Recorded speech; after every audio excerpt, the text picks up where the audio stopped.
Кормозаготовительная кампания в республике проходит успешнее, чем в прошлом году. Сказываются благоприятные погодные условия, заявил нашему телеканалу министр сельского хозяйства Коми Анатолий Князев. Сельхозпредприятия уже выполнили план по сену на 70%. В прошлом году цифра была в 2 раза меньше. Некоторые хозяйства уже перешагнули планку в 100%. В лидерах аграрии Кайгородского района и Сыктывкара в передовиках оказалась даже Печора. По словам министра, на темпах кормозаготовительной кампании отражается еще и то, что хозяйства на этот раз лучше оснащены техникой. Сегодня республика ждет из федерального центра субсидии, которые правительство выделило сельхозпроизводителям из-за подорожания горюче-смазочных материалов.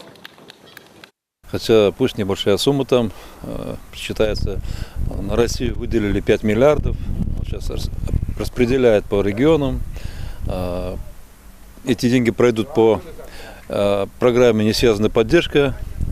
Это именно прямые вложения, подразумевается на гектар пашни, не сельхозугодия, и в этой части мы немножко теряем. У других регионов больше пашни, у нас много сельхозугодия, а пашни мало. Поэтому мы об этом говорим, что этот вид, он не совсем правильный, он ущемляет северные регионы, а вот центральная часть, южные, они получают в разы больше по этой статье, несвязанная поддержка растениеводства. Предварительно республика получит от 3 до 5 миллионов рублей. Эти средства распределят по хозяйствам.